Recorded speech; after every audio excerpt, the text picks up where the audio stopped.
Hello friends, हमारे channel non stop love stories in Hindi में आप सभी का एक बार फिर से स्वागत है।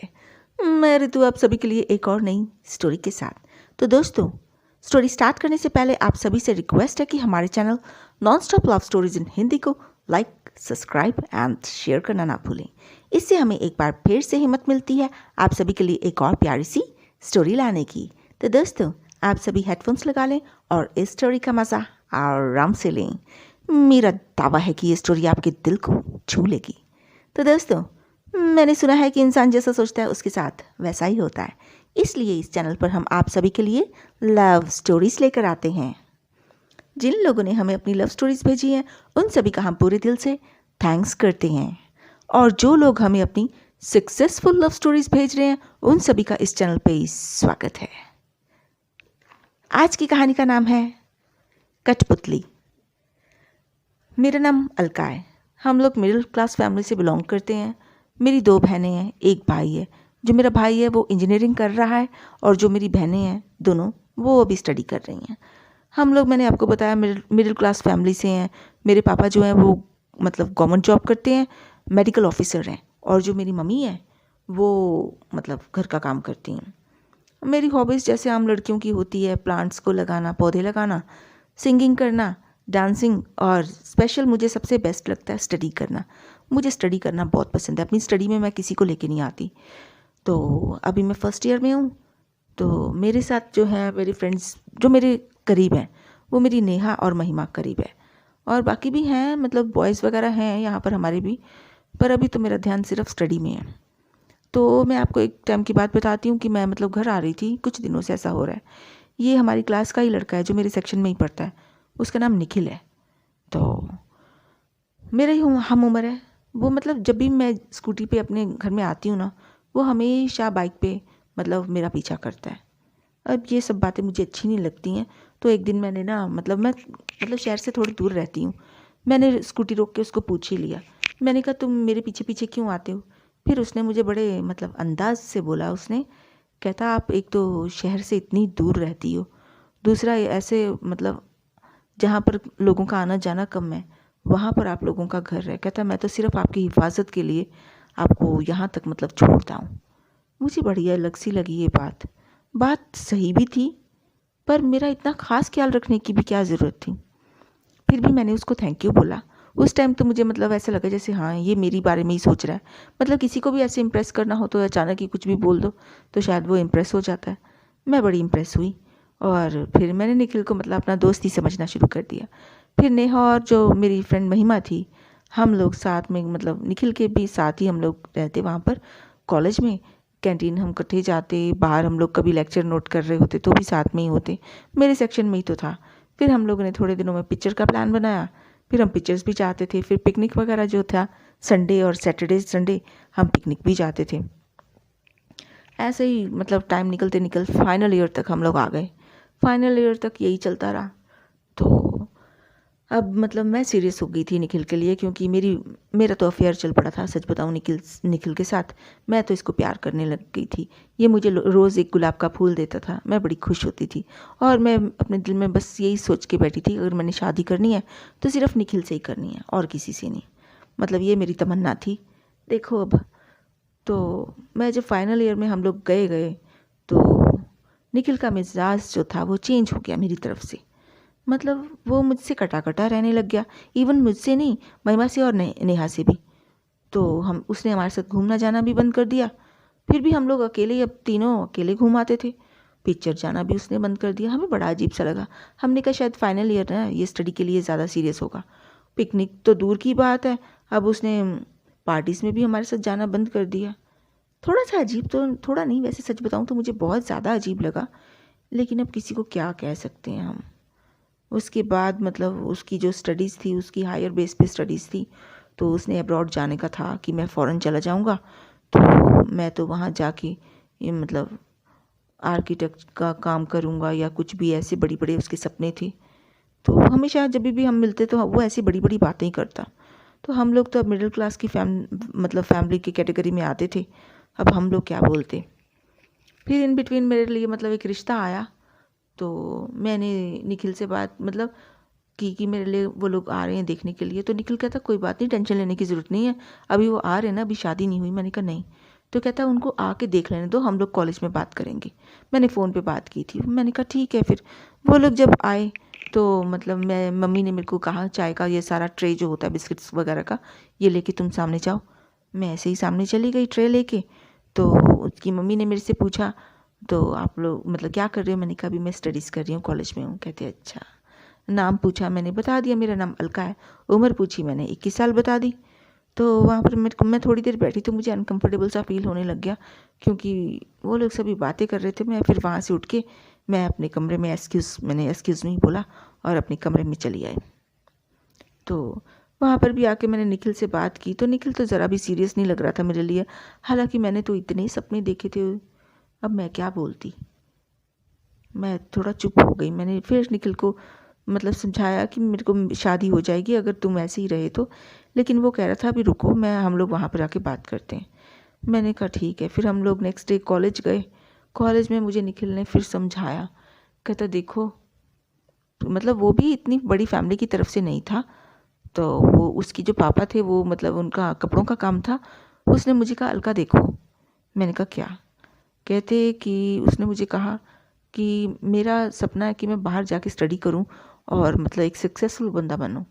मैंने कहा हाँ ठीक है। फिर वो कहता कि अगर मैं अभी इसी उम्र में शादी कर लूँगा तो मैं आगे पढ़ नहीं पाऊँगा, बाहर नहीं जा पाऊँगा और मेरे सारे सपने रह जाएंगे। मैं कभी मतलब ज़िंदगी में ना तरक्की नहीं कर सकता। मैंने कहा अच्छा। मैंने कहा इतनी बड़ी बातें तुमने सोच ली? कहता हाँ। अब मैं क्या उसको बोलती। मैंने कहा ठीक है, अगले बंदे ने अब इतना सोच ही लिया है तो आगे भी कुछ ना कुछ इसका डेस्टिनी होगी, तभी इतना सब कुछ सोच लिया है। फिर मुझे कहता है कि अच्छा यही रहेगा कि हम लोग ये फ्रेंडशिप सिर्फ फ्रेंडशिप तक रखें, इधर ही बात को ख़त्म कर देते हैं और तुम शादी कर लो, तुम्हारे लिए यही अच्छा है। मैं सोच में पड़ गई। मैंने कहा क्या करूं? अब शादी के लिए मैं अपने घर में ना तो कर नहीं सकती थी, क्योंकि मेरे मम्मी डैडी अब मेरी थोड़ा ना सुनेंगे, और हाँ करने का मेरा अपना मन नहीं था। फिर मैं घर में आके मतलब मैं थोड़ा सोचती रही, जैसे बोलते ना एक वर्ड होता है कश्मकश, वो चीज़ मेरे अंदर चल रही थी। मैं क्या करती? अगर शादी के लिए मना कर देती तो मेरे घर वाले मेरे पीछे पड़ जाते, क्यों मना किया। हाँ करती तो मेरा खुद का था, मेरे जो अरमान थे, मेरे सपने थे, वो उनका क्या होता। हालांकि निखिल ने तो मुझे साफ कह दिया था कि वो मुझसे शादी नहीं कराएगा। वो कहता अभी शादी कर ही नहीं सकता और इतनी देर मतलब मेरी पढ़ाई के लिए और भी कितना टाइम लग जाएगा, इतने साल कोई लड़की वेट नहीं करेगी। बात उसकी भी ठीक थी। बस फिर मैं मतलब बड़े बेमन से मैंने शादी कर ली। सब कुछ हुआ, इन लोगों ने बड़ी खुशियाँ मनाई, मेरे घर में सब बहुत खुश थे कि हाँ इसकी शादी हो रही है। मतलब मेरे भैया जो थे इंजीनियरिंग कर रहे थे वो भी बड़े खुश थे। मेरी दो बहनें जो ये सब मेरे से छोटे ही थे, सभी बड़े खुश थे, एक मैं ही खुश नहीं थी। बस मैं फिर मेरी शादी हो गई, मैं दूसरे घर में चली गई।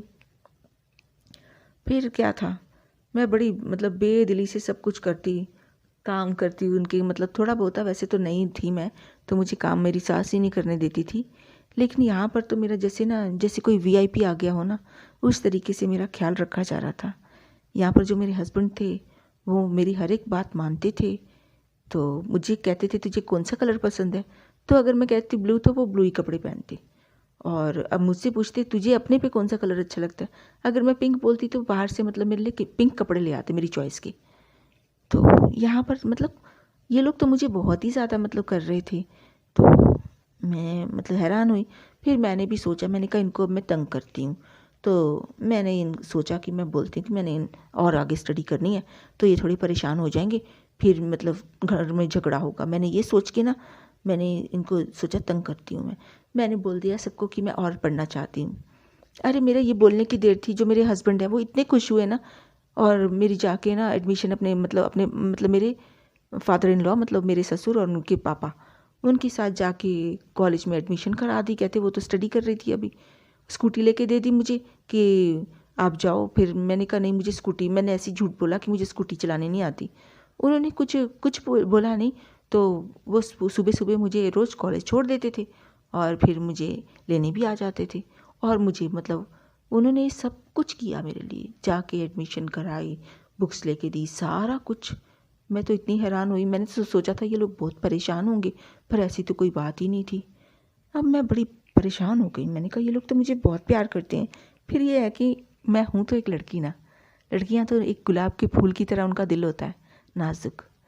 और जैसे जैसे मेरे हस्बैंड मेरे लिए कर रहे थे ना, मेरे दिल में उनके लिए जगह बनती गई, और वो जगह कब धुल गई निखिल की मुझे पता ही नहीं चला, सच बताऊँ तो।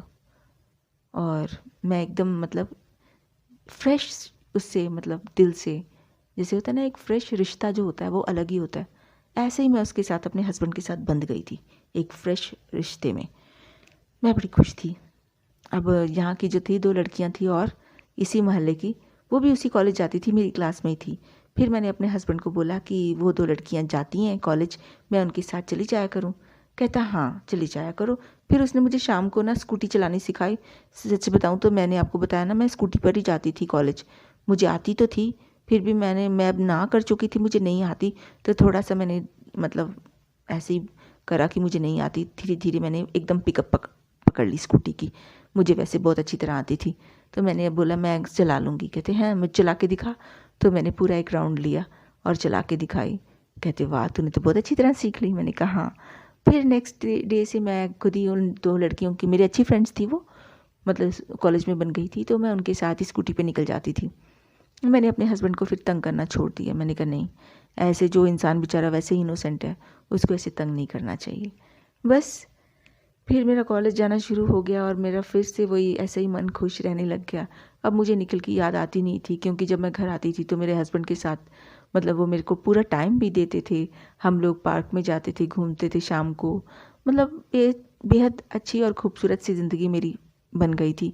मुझे पता ही नहीं चला निखिल कब आया था मेरी लाइफ में, कब चला गया, मेरे माइंड से ही निकल गया था। ऐसे ही टाइम चल रहा था। तो एक दिन मैं कॉलेज में थी तो निखिल का फ़ोन आया मुझे। उसने बताया कि उसके पापा की डेथ हो गई है। तो मैं अब क्या बोलती, मैंने थोड़ा अफसोस जताया। मैंने कहा बहुत दुख हुआ सुन के, वैसे सच बताऊं तो मुझे दुख हुआ ही था। मैंने कहा कि मुझे बहुत दुख हुआ सुन के कि ऐसा नहीं होना चाहिए था, अब ऐसा हो गया है तो क्या कर सकते हैं बताओ। फिर बस उसके बाद निखिल का दोबारा कॉल आया थोड़े दिनों बाद, तो मुझे पता चला कि उसको अपने पापा की शॉप संभालनी पड़ रही है, उसके सारे सपने ख़त्म हो गए हैं। उसने मुझे खुद ही बताया। तो ठीक है मैंने कहा। फिर उसने मेरा पूछा। मैंने कहा मेरी ज़िंदगी ठीक चल रही है। उसने कहा सचमुच मेरे बिना सही चल रही है? मैंने कहा हाँ। फिर उसने कहा कि मैं तुमसे मिलना चाहता हूँ। मैंने कहा मुझसे? अब मतलब उसने पहले ही मुझे बोल दिया था कि अब हमारा कोई रिश्ता नहीं रहा है, कि अब हम कभी मतलब एक दूसरे से बात नहीं करेंगे। तो मैं जैसे उसने कहा था, मैं उसी उसी मतलब रास्ते पे चल पड़ी थी जैसे उसने मुझे बताया था। अब जैसे वो मुझे बोल रहा था, अब मैं कैसे उस चीज़ को चेंज कर सकती थी। फिर भी मैंने कहा तू मेरे कॉलेज में आ जा। मैंने डायरेक्ट उसको कॉलेज में ही बुलाया। वो कॉलेज में आ गया। तो कॉलेज में उसने मुझे बताया, कहता कि उसने मेरे दोनों हाथ पकड़ लिए। मैंने एकदम हाथ छुड़ाए, क्योंकि मेरे को अब डर था कोई देख ना ले। तो मुझे कहता बैठ। मैं बैठी। तो मुझे उसने बोला, उस दिन मतलब मेरी जो 2 फ्रेंड्स थी ना, वो अपनी क्लास में चली गई थी क्लास लेने के लिए। मैं सिर दर्द का बहाना बना के बाहर ही बैठ गई थी। उसने मुझे कहा निखिल ने कि मैं तेरे बिना रह नहीं सकता। मैंने कहा अच्छा। तो कहता मैं तुझसे शादी करना चाहता हूँ। मैंने कहा तुमने तो मुझे ऐसे बोला था कि तुम अपने रास्ते पे जाओ और मैं अपने रास्ते पे जाऊँगी। कहता वो बात पुरानी हो गई है। कहता मेरे पापा की डेथ हो चुकी है और मेरे को अपना बिज़नेस संभालना पड़ रहा है। तो कहता अब मेरे जो सपने थे वो भी सारे बिखर गए हैं, लेकिन मुझे तुम्हारी बहुत याद आती है। मैंने कहा अच्छा। तो बस अब मैं सोच में पड़ गई, मैं क्या करूं क्या करूं। इसने मुझे यहाँ से बोल दिया कि ऐसा करना, तुम अपने हस्बैंड से ना डिवोर्स ले लो, उसके बाद में हम मैरिज कर लेंगे। क्योंकि जो हमारी फैमिली थी, मतलब इसको पसंद थे सभी, सब इसको भी पसंद करते थे, निखिल को जानते थे हम लोग एक दूसरे को। तो अब लेकिन जो डिवोर्स की बात थी ना, तो उससे मुझे बड़ी घबराहट सी हुई। मैंने इसको निखिल को इस टाइम कोई जवाब नहीं दिया, क्योंकि मुझे समझ ही नहीं आ रहा था मैं क्या बोलूँ। मैं घर आ गई। घर आके मुझे वॉमिटिंग हुई, बुखार हुआ, सब कुछ जैसे होता है ना, बीमार सी मैं बहुत ज़्यादा हो गई। तो मेरी जो सास थी वो बड़ी अच्छी थी। मेरे हस्बैंड ने एकदम डॉक्टर को बुलाया। मेरी सास ने तो मुझे बेड रेस्ट पे दे दिया। कहती अब तूने बिस्तर से नहीं हिलना। मैंने कहा अच्छा। तो मेरी सास ने भी मेरा बड़ा ध्यान रखा। टाइम टाइम पे उसने मुझे जूस दिया, टाइम टाइम पे उसने मुझे मतलब छोटा छोटा जो सैलड होता है और फ्रूट्स होता है उसमें नमक डाल के देती है ना बीमार को, तो वैसे ही मेरी सास तो मेरे साथ बहुत अच्छी थी। डॉक्टर आए, मुझे देखा तो उन्होंने बताया इसका बीपी बहुत लो है, तो मेरे को मेडिसिन प्रॉपर दी, तो मेरा फीवर जो था ना वो नहीं उतर रहा था। डॉक्टर ने कहा कि इसको कोई टेंशन है, तो मेरे हस्बैंड कहते इसको कोई टेंशन नहीं है, और कहाँ से होगी, हम तो इसको इतना खुश रखते हैं। बात तो बिल्कुल सही थी, वो मुझे बहुत खुश रखते थे। अब मैं क्या बताती कि मुझे कौन सी टेंशन है। तो फिर उसके बाद में मेरे हस्बैंड ने फिर मेरे से पर्सनली बात की, कहते कोई टेंशन है तो बता दे। मैंने कहा ऐसी कोई बात नहीं है। फिर कहते डॉक्टर क्यों बोल रहे हैं, मैंने कहा डॉक्टर को ऐसे ही लग रहा होगा, ऐसी कोई बात नहीं है। कहते अच्छा। तो बस मैं पूरा हफ्ता बीमार रही। तो इधर निखिल का फ़ोन आता था, मैं फ़ोन अटेंड नहीं कर सकती थी। बस उसने फिर मतलब जो मेरी 2 फ्रेंड्स थी उधर से मतलब कॉल करवाया मुझको। उन्होंने मुझे बोला कि बाहर आ, मिलना है। मैंने कहा मैं बहुत बीमार हूँ, लेकिन वो कह रहे थे आ। तो मेरे को इतना गुस्सा आ रहा था ना, इनको मेरी कोई फ़िक्र ही नहीं थी। फिर मेरे हस्बैंड ने फ़ोन लिया, उनको बोला कि इसकी तबीयत बहुत ख़राब है तो अलका नहीं आ सकती अभी, जब ये ठीक हो जाएगी मैं खुद भेज दूँगा। तो वो उन्होंने फिर फ़ोन रख दिया, और मुझे इस टाइम गुस्सा भी बहुत आ रहा था। मैंने कहा इनकी हिम्मत कितनी है कि मेरे घर तक ऐसे मुझे बुला रहे हैं फ़ोन कर कर के। मैं बड़ी परेशान हो गई थी। उसके बाद में फिर मेरे इस निखिल का बार बार फ़ोन आता तो मैं नहीं अटेंड कर सकती थी, मैंने फ़ोन बंद कर दिया। फिर जब मैं ठीक हुई तो फिर मेरे हस्बैंड कहते अब चलो कॉलेज की भी तैयारी होनी चाहिए, स्टडीज़ जो है उसमें पीछे नहीं होना है आपको, आपको स्टडी अपनी प्रॉपर करनी है, आगे बढ़ना है। मैंने कहा ठीक है। मैं तैयार होकर फिर अपनी स्कूटी ली, मैं चली गई अपनी फ्रेंड्स के साथ में। फ्रेंड्स मुझे कहती क्या हाल है, मैंने कहा ठीक है। मुझे फिर वो कह रही ये लड़का जो है हमें बार बार बोलता है तेरे से कांटेक्ट करने के लिए। फिर मैंने उनको सच बताऊँ, मैंने उनको क्या बोला, मैंने कहा ये मेरे ना शुरू से ही पीछे पड़ा हुआ है। तो मैं और क्या बोलती, मैंने यही बोल दिया, मैंने कहा ये मेरे पीछे पड़ा हुआ है। तो अब जब मैंने ये बोला ना तो उनको गुस्सा आ गया, तो कहती हम इसको ठीक करें। मैंने कहा नहीं, मैंने कहा मैं इसको खुद ही इसको ठीक करूँगी। बस फिर मैंने इतना बोलने की देर थी। फिर जब वो निखिल उनको कांटेक्ट करता था ना, उन्होंने तो बहुत इग्नोर करना शुरू कर दिया। कहते वो ऐसे, वो कोई भी बहाना लगा देती थी। मतलब ये दोनों तो मेरी साइड थी। फिर निखिल दोबारा आया, खुद ही आया मिलने के लिए कॉलेज में। तो मुझे कह रहा तूने डिवोर्स के लिए क्या सोचा है फिर। मैंने उसको बोला, मैंने कहा जब मुझे तेरी ज़रूरत थी तब तूने मुझे कैसे धक्का मार दिया कि हाँ तू जा शादी कर अपनी, तो अपने आप जैसे अपने आप ज़िंदगी जी। मैंने कहा मैंने शुरू से कठपुतली की तरह तेरी सारी बातें मानी, तूने मेरा पीछा किया, मेरे साथ फ्रेंडशिप की, मेरे साथ घूमने गया, मेरे साथ पिक्चर गया, पिकनिक गया, पार्टीज़ में गया, और फाइनल ईयर तक तू ऐसे ही करता रहा। मैंने कहा उसके बाद तू मेरे से कटा कटा रहने लग गया, घूमना भी छोड़ दिया, पिकनिक भी छोड़ दी, पार्टीज़ भी छोड़ दी। तूने एक तरह से मुझे छोड़ ही दिया था। तूने अपना करियर चुना कि हाँ मैं बाहर जाऊँगा, पढ़ूँगा, बड़ा आदमी बनूँगा और मैं पैसे बहुत कमाऊँगा, है ना। तो मेरे को तूने कुछ सोचा ही नहीं, मैं कठपुतली की तरह चल रही थी तेरे साथ। तूने जैसे बोला मैं बिल्कुल वैसे ही करती गई। लेकिन आज मेरे साथ मेरा पति खड़ा हुआ। मैंने कहा उसकी कोई गलती नहीं है, मैं उसको डिवोर्स नहीं दे सकती, वो मुझे बहुत प्यार करता है। निखिल ने मुझे पूछा, कहता तू प्यार करती है उसको। मैंने कहा बिल्कुल, जो मेरी इतनी इज्जत करे, जो मेरे लिए इतना करे, मैं उसको प्यार भी ना करूं। तो निखिल चुप हो गया। उसके बाद में मैंने कहा अब मेरी ज़िंदगी से हमेशा के लिए चला जा और कभी वापस ना आना। तो वो चला गया। मुझे नहीं पता कि वो हमेशा के लिए गया या उसने ऐसे ही नाटक किया। उसके बाद मैंने जो मेरा ये नंबर था ना, वो मैंने सिम निकाल के तोड़ दिया। मैंने अपने हस्बैंड को बोला कि मेरा सिम जो है वो गुम हो गया, मैंने फ़ोन ऐसे किया, खोला था, ऐसे ही मैंने बहाना लगा दिया। तो उसने कहा ये तो फ़ोन ऐसे खुल नहीं सकता। मैंने कहा मैंने पिन से किया था, मुझे पता नहीं कहाँ चला गया। फिर भी उसने मुझे कुछ ऐसा नहीं बोला और उसने मुझे एक नया नंबर लेके दे दिया। मैंने वो नया नंबर सेव कर लिया और मैं ज़िंदगी में कभी, मैं अगर मेरे सामने भी आ जाता था तो मैं उधर मुँह कर लेती थी। आज की डेट में मैं अपने हस्बैंड के साथ, अपनी फैमिली के साथ बहुत खुश हूँ। तो ये मेरी छोटी सी स्टोरी थी। उम्मीद करते हैं आपको पसंद आई होगी। अगर पसंद आई तो प्लीज़ आप लाइक, सब्सक्राइब और शेयर करना ना भूलें, जो आप कभी नहीं करते। तो अभी तक बने रहने के लिए धन्यवाद। Thank you so much. तो दोस्तों, उम्मीद करते हैं ये स्टोरी आपको पसंद आई होगी। अभी तक बने रहने के लिए आपका बड़ा थैंक्स। अगर आपको स्टोरी पसंद आए तो प्लीज़ लाइक, सब्सक्राइब और शेयर करना ना भूलें, जो आप कभी नहीं करते। तो आपकी जो सराउंडिंग्स हैं वो हमेशा प्यार से भरी रहें, आपके लव वंस हमेशा आपके साथ रहें, आपके ऊपर प्यार की हमेशा बारिश रहे। मेरे चैनल सुनते रहें, मैं आपके लिए हमेशा ऐसे ही एंटरटेनमेंट स्टोरीज़ आपके लिए लेके आती रहूँगी, आपको हमेशा एंटरटेन करती रहूँगी। तो दोस्तों चलती हूँ फिर मैं। वंदे मातरम, जय हिंद।